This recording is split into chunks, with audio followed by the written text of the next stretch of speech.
Hello बच्चों, कैसे हैं आप सभी लोग। चलिए शुरू करते हैं अपना अगला चैप्टर, अगला अध्याय समकालीन भारत 2 का कृषि।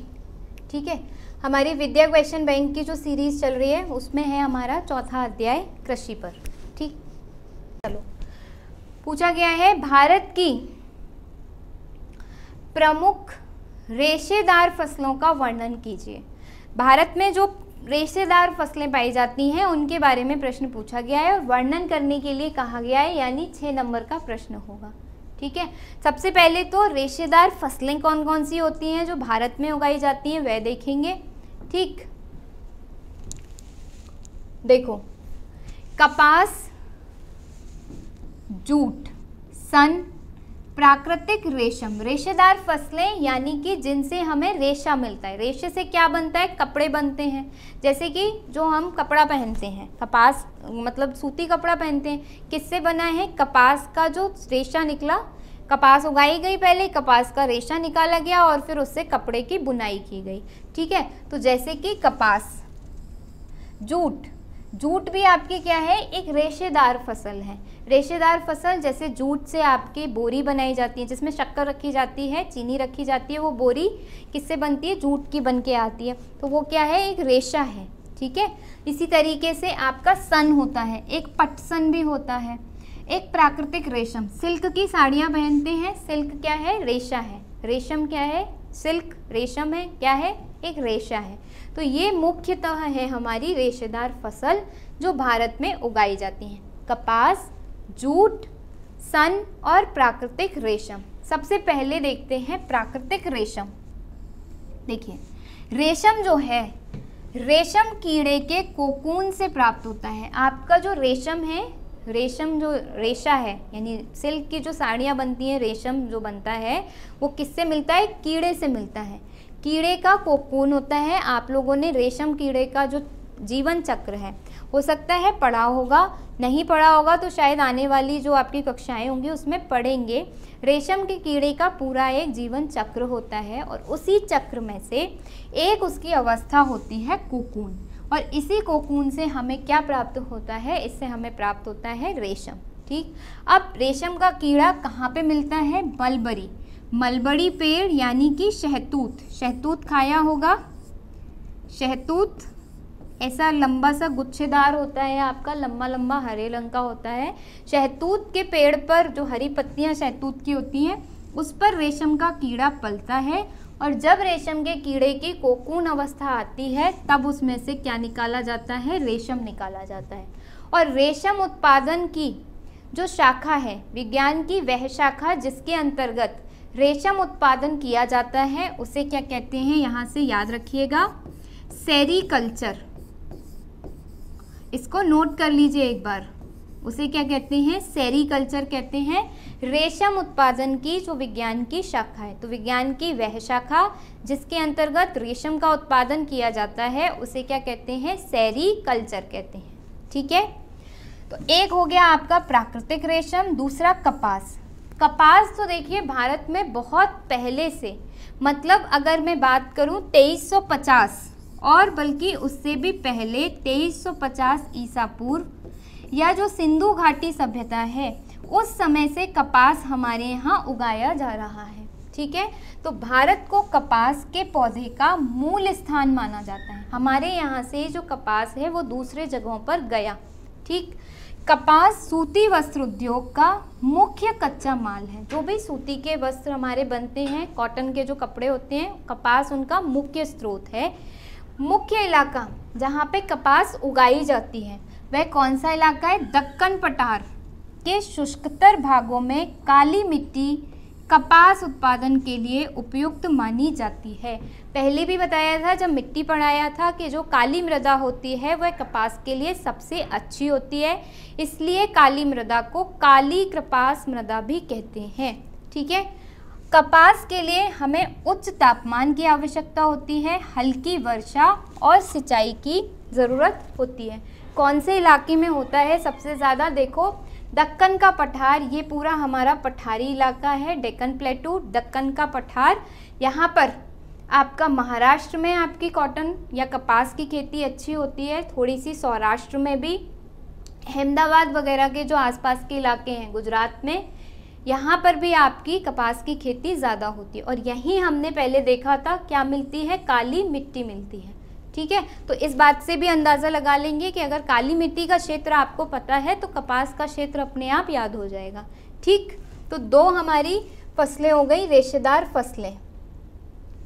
देखिए, इसके अलावा कपास के लिए हमें क्या चाहिए, पाला रहित दिन चाहिए। पाला रहित दिन हमने किस में और देखा था, चाय में। चाय के लिए भी पाला नहीं चाहिए, नमी की आवश्यकता नहीं होती, वरना पत्ते क्या होते हैं, चाय क्या होती है, चाय के जो पत्ते हैं वो गल जाते हैं। वही समान रूप से हमें कपास के लिए भी ज़रूरत नहीं होती। मौसम साफ होना चाहिए, खिली धूप होनी चाहिए, खिली हुई धूप होनी चाहिए कपास की खेती के लिए। मृदा काली होनी चाहिए। इलाके कौन कौन से हैं, महाराष्ट्र, गुजरात, मध्य प्रदेश, कर्नाटक, आंध्र प्रदेश, तमिलनाडु, पंजाब, हरियाणा, उत्तर प्रदेश कपास के मुख्य उत्पादक राज्य हैं। देखो कौन कौन से हैं, ये तो मैंने आपको बताया, दक्कन का जो पठार है वहाँ पर महाराष्ट्र, गुजरात, इसके अलावा कर्नाटक, आंध्र प्रदेश, तमिलनाडु, इन इलाकों में भी कपास की खेती या जो कॉटन है उसकी खेती बहुतायत से होती है। उत्तर प्रदेश के इलाके में, या फिर हम यहाँ पर बात करें उत्तरी इलाके में, नॉर्थ के इलाके में अगर बात करेंगे तो पंजाब में भी होती है, उसके साथ साथ हरियाणा में भी कपास की खेती होती है। क्यों होने लगी है, क्योंकि अब यहाँ पर हमें सिंचाई की सुविधाएं दे करके, उर्वरकों का इस्तेमाल करके अब इन इलाकों में कपास की खेती होने लगी। पहले नहीं होती थी, पहले मुख्य रूप से जो दक्कन का पठार है वहीं पर होती थी। ठीक है, चलो तीसरा आपका जो रेशेदार फसल है वह है जूट। जूट को क्या कहते हैं, सुनहरा रेशा कहते हैं।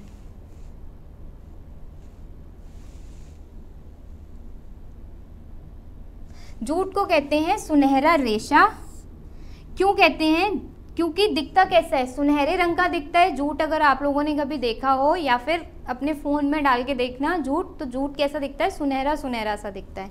तो इसलिए हम उसे क्या कहते हैं, सुनहरा रेशा कहते हैं। जूट की फसल बाढ़ के मैदानों में जल निकास वाली उर्वरक मिट्टी में उगाई जाती है। जो बाढ़ के मैदान होते हैं, यानी ऐसे इलाके जहाँ पे नदी बह रही है और अक्सर वहाँ पे बाढ़ आती रहती है, हर साल बाढ़ आती है, अपने साथ क्या लाती है, अवशेष लेकर के आती है, जमा करती है और चली जाती है। तो वो जो इलाका बनता है बहुत उपजाऊ होता है, किस चीज़ के लिए, जूट के लिए। इसके बढ़ने के समय जब ये बढ़ता है, जूट हमने देखा था कैसे कृषि है, रोपण कृषि है, प्लांट लगाया जाएगा, पौधा लगाया जाएगा जूट का। तो जब ये बढ़ता है तब उच्च तापमान की आवश्यकता होती है। मुख्य इलाके जहाँ पे जूट उगाई जाती है, पश्चिम बंगाल, बिहार, असम, उड़ीसा, मेघालय जूट के मुख्य उत्पादक राज्य हैं। क्यों हैं जूट के मुख्य उत्पादक राज्य, देखो पश्चिम बंगाल, पश्चिम बंगाल में ये रहा आपका पश्चिम बंगाल, गंगा नदी आ रही है, आकर के यहाँ बंगाल की खाड़ी में गिर रही है। गंगा नदी आएगी, बंगाल की खाड़ी में गिरेगी। हर साल यहाँ पे क्या आती है, बाढ़ आती है। तो बाढ़ के समय क्या बन जाता है, मैदान बहुत उपजाऊ बन जाता है। और उस पर हमने देखा कि जहाँ पर भी बाढ़ आएगी वहाँ पर आपकी जूट की खेती हो सकती है। और उसके साथ साथ उर्वरक मिट्टी मिलती है, इसलिए यहाँ पर खेती हो जाती है। तीसरी बात, उच्च तापमान। अब देखो ये रही आपकी कर्क रेखा, कर्क रेखा पर ही पड़ रहा है पश्चिम बंगाल। तो पश्चिम बंगाल जब कर्क रेखा पर पड़ रहा है तो तापमान कैसा रहेगा, उच्च रहेगा। तो सारी जो हमें कंडीशन ज़रूरत है किसके लिए, जूट के लिए, वो यहाँ पर हमें मिल रही है। पश्चिम बंगाल के अलावा जो बांग्लादेश है यहाँ पर भी जूट बहुत ज़्यादा उपजाया जाता है। दूसरा मेघालय, देखो मेघालय में बरसात सबसे ज़्यादा हो रही है। कौन सी नदी आ रही है, ब्रह्मपुत्र, यहाँ से बहती हुई आती है ब्रह्मपुत्र नदी। तो वो आपको अच्छी मिट्टी उपजाऊ प्रदान करती है, तापमान मिल जाता है, तो जूट की खेती यहाँ पर हो जाती है। 3 रेशेदार फसलें हमने देख ली। प्राकृतिक रेशम जो कि कीड़ा एक होता है, रेशम का कीड़ा, उससे निकलता है, कपास, और तीसरी जूट। ठीक, प्रश्न यहाँ पे आपका कंप्लीट हो गया, पूर्ण हुआ। आगे चलते हैं अगले प्रश्न पर। अगला कह रहे हैं भारतीय कृषि ने खाद्य उत्पादन में घटती प्रवृत्ति क्यों प्रारंभ कर दी है। यानी पहले हम ज़्यादा खाद्य उत्पादन करते थे, लेकिन अब हमारी जो खाद्य उत्पादन है वह कम हो गया है। उसके पीछे क्या कारण है, हमें कारण बताना है कि पहले हम ज़्यादा खाद्य उत्पादन कर पाते थे, लेकिन अब उसकी प्रवृत्ति घट गई है। उसके पीछे क्या कारण है। ठीक है, चलो देखते हैं एक एक करके कारण। देखिए, पहले एक प्रस्तावना लिखेंगे, जैसे भारत में हजारों वर्षों से कृषि की जा रही है, परंतु प्रौद्योगिकी और संस्थागत परिवर्तन के अभाव में लगातार भूमि संसाधन के प्रयोग से कृषि का विकास अवरुद्ध हो जाता है। प्रौद्योगिकी, पहले भी मैंने आपको बताया, हमारे पास में तकनीक नहीं है अच्छी। तकनीकी का विकास जिस लेवल से, जिस तेज़ी के साथ में होना चाहिए था, उस तेज़ी के साथ में हमारी तकनीकी विकसित नहीं हो पा रही है। दूसरी बात, संस्थागत परिवर्तन। पहले हम ब्रिटेन के उपनिवेश थे, उपनिवेश के बाद में भारत स्वतंत्र हुआ। स्वतंत्रता के साथ ही कई सारी समस्याएं भारत में देखने को मिली, तो पहले समस्याएं जो हैं वो सुलझाई जाएं या कृषि पे ध्यान दिया जाए। ठीक, तो इस वजह से भी हमारी जो कृषि है उसमें उत्पादन क्या है, घट रहा है। इसके अभाव से क्या हुआ, कृषि का जो विकास है वह नहीं हो पाया। भारत में कृषि के पिछड़ेपन के लिए निम्नलिखित कारक उत्तरदायी हैं। हमारे पास इतनी बड़ी भूमि है, इतना अच्छा भौगोलिक जो हमारी स्थिति है, कर्क रेखा के जो हमारी बीच से जाती है, कई सदानीरा हमारे पास हैं, नदियां हैं, गंगा है, यमुना है, सिंधु है, चिनाब है, बहुत सारी नदियां हैं हमारे पास, लेकिन फिर भी हमारे यहाँ कृषि अच्छी नहीं है। क्यों है, उसके कारण सबसे पहला, भूमि की उपजाऊ शक्ति का ह्रास। जो हमारी भूमि है उसकी उत्पादन क्षमता कम होती जा रही है। क्यों कम होती जा रही है, देखिए, भारत की कृषि भूमि पर हजारों वर्षों से खेती की जा रही है, जिससे भूमि की उपजाऊ शक्ति कम हो गई है। अधिक रसायनों तथा उर्वरकों का प्रयोग करने से भी भूमि की उपजाऊ शक्ति कम हो गई है। वही मैंने आपको बताया, जनसंख्या ज़्यादा है, इतने ज़्यादा लोगों का पेट भरना है, तो कृषि हमें क्या करनी पड़ेगी, इतनी ही भूमि पे बार बार कृषि करनी पड़ेगी, ज़्यादा अन्न उपजाना पड़ेगा। ज़्यादा अन्न उपजाने के लिए ज़्यादा उर्वरक डालना पड़ेगा, ज़्यादा उर्वरक डालेंगे तो भूमि की उपजाऊ क्षमता खत्म हो जाएगी, कम हो जाएगी, उसमें कमी आ जाएगी। फिर आप भूमि को उपजाऊ शक्ति पुनः प्राप्त करने का समय भी नहीं दे रहे। एक फसल काटी, दूसरी डाल दी, दूसरी काटी, तीसरी डाल दी, समय नहीं दे रहे हो भूमि को अपनी उपजाऊ शक्ति पुनः प्राप्त करने के लिए, तो भूमि की उपजाऊ शक्ति तो कम होगी ही होगी। ठीक है। दूसरा, मृदा अपरदन। बिल्कुल, हम पहले क्लासेस में देख भी चुके हैं। मृदा अपरदन, मिट्टी का कटाव हो जाता है। मृदा अपरदन की वजह से जब मृदा ही नहीं रहेगी, मृदा अपरदित हो जाएगी, हट जाएगी, तो कृषि कहाँ पे कर लोगे, नहीं कर पाएंगे। तो मृदा अपरदन की वजह से भी हमारी जो कृषि है उसमें उत्पादन कम होता जा रहा है। ठीक है। जैसे भारतीय कृषि के पिछड़ेपन का एक अन्य बड़ा कारण मृदा अपरदन है। हम क्या कर रहे हैं, पेड़ काट रहे हैं। पशुओं द्वारा अति चराई से पानी तथा हवा के तेज बहाव के कारण मृदा अपरदन तेजी से होता है। बिल्कुल सही बात है। जनसंख्या ज़्यादा लोगों को रहने के लिए जगह चाहिए। कृषि भूमि जितनी भी है या वन जो भी थे उनको काट दिया, मृदा अपरदित हो गई, मृदा हट गई, अलग हो गई, तो अब खेती कहाँ करोगे, नहीं बची आपके पास खेती योग्य भूमि। पानी, बाढ़ आएगी, तेज़ हवा चलेगी, सारी मृदा उड़ जाएगी, क्योंकि पौधे नहीं हैं, बड़े बड़े वृक्ष नहीं हैं उन्हें बांध के रखने के लिए। ठीक है। तो दूसरा कारण क्या हुआ, मृदा अपरदन। तीसरा, खेती के पुराने उपकरण तथा ढंग। अभी भी भारत के बहुत सारे इलाके ऐसे हैं जहाँ पर हम पुराने उपकरणों का इस्तेमाल कर रहे हैं। ठीक है, हल का इस्तेमाल कर रहे हैं, नए नए उपकरण अभी भी नहीं आए हैं। क्यों? लोगों के पास पहली बात तो इतने पैसे नहीं है कि अच्छे उपकरण खरीद सकें। दूसरी बात, तकनीक हमारे यहाँ उतनी विकसित नहीं है। अभी विकसित देशों से हमारे यहाँ तकनीक आ रही है, लेकिन अभी भी इसमें समय लगेगा। चौथा, खेतों का आकार छोटा है।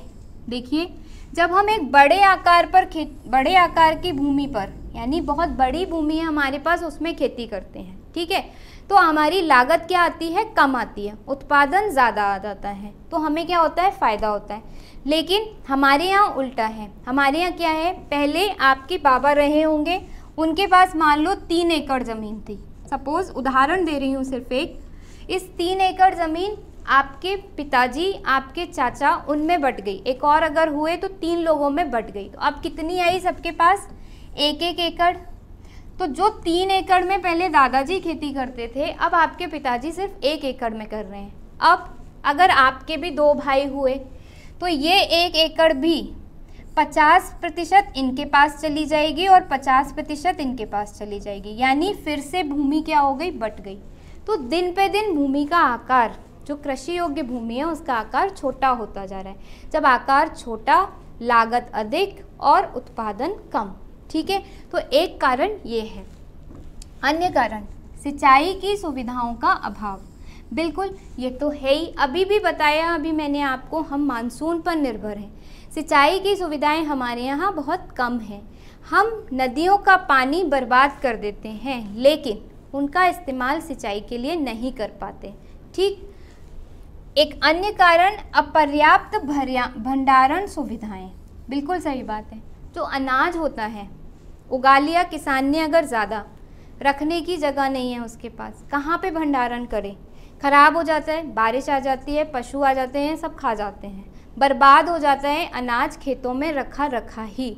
वो अनाज जो किसी के काम आ सकता था, जो भारत की खाद्यान्न ज़रूरत है उसको भरपूर तरीके से शांत कर सकता था, लेकिन भंडारण की सही सुविधा नहीं होने की वजह से अनाज ज़्यादा उपजाया गया पर इस्तेमाल उसका नहीं हो पाया, बर्बाद हो गया, फिर फेंकना पड़ा। तो एक कारण इसका ये भी है, ठीक। तो हमने 5-6 कारण देख लिए जो हमारी भारतीय कृषि में खाद्य जो आपकी प्रवृत्ति घटती जा रही है उसके लिए जिम्मेदार हैं। लास्ट में आप 2 लाइनें लिखेंगे। आज भारतीय कृषि दोहराहे पर है, भारतीय कृषि को सक्षम और लाभदायक बनाना है तो सीमांत और छोटे किसानों की स्थिति सुधारने पर जोर देना होगा। जो छोटे किसान हैं वो अभी भी फ़ायदा नहीं उठा पाते। वो ना तो उनके पास इतने पैसे हैं कि महंगे महंगे बीज खरीद सकें, महंगे महंगे जो आपके उपकरण इस्तेमाल होते हैं वो ले सकें, ठीक।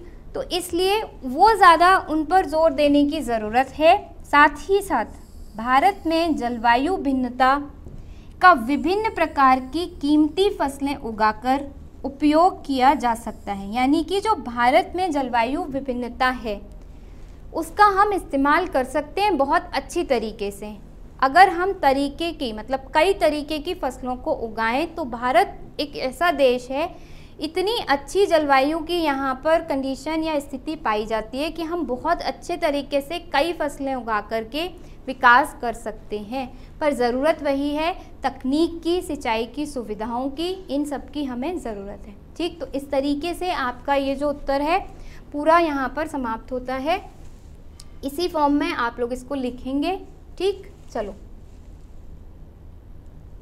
एक और है आपका, कृषि उत्पादन में वृद्धि सुनिश्चित करने के लिए सरकार द्वारा किए गए उपाय सुझाइए। हमें उपाय बताने हैं जो सरकार ने किए हैं। जैसे एक सरकार ने ज़मींदारी प्रथा का उन्मूलन किया है। पहले ज़मींदारी प्रथा होती थी, आज नहीं है, ठीक। उसको हटा दिया सरकार ने, तो कृषि की स्थिति सुधरी। हरित क्रांति, हरित क्रांति में अच्छे बीज का इस्तेमाल किया गया, सिंचाई की सुविधाएं दी गई, तो ज़्यादा से ज़्यादा उत्पादन संभव हो पाया, ठीक। खेतों की चकबंदी, देखिए पहले ऐसा था कि ये इलाका भूमि है, ये वाली जो भूमि है ए के पास है और उसके बगल में जो दूसरी भूमि है वो बी के पास है। इतने इलाके में ना तो ए खेती करेगा तो कुछ फ़ायदा होगा, ना बी खेती करेगा इतने इलाके में तो कुछ फ़ायदा होगा। सरकार ने क्या किया, बी से बात की और कहा तुम ये भूमि ए को दे दो, हम तुम्हें कहीं और भूमि दे देते हैं। तो इसे हम क्या कहते हैं? खेतों की चकबंदी। अब ए के पास में एक बड़ा इलाका है और वह इस पे खेती करेगा तो फायदा होगा, और बी को इतना ही बड़ा इलाका कहीं और मिल जाता है और वो उस पे खेती करता है तो उसे भी फायदा होता है। ठीक, तो तीसरा खेतों की चकबंदी की गई। चौथा, सिंचाई की परियोजनाएं चलाई गई, जैसे हमने बहुउद्देशीय परियोजनाएं बहुत सारी देखी थी अभी। पांचवा, फसल बीमा, प्रधानमंत्री फसल बीमा योजना जो आपकी चली, फसल बीमा।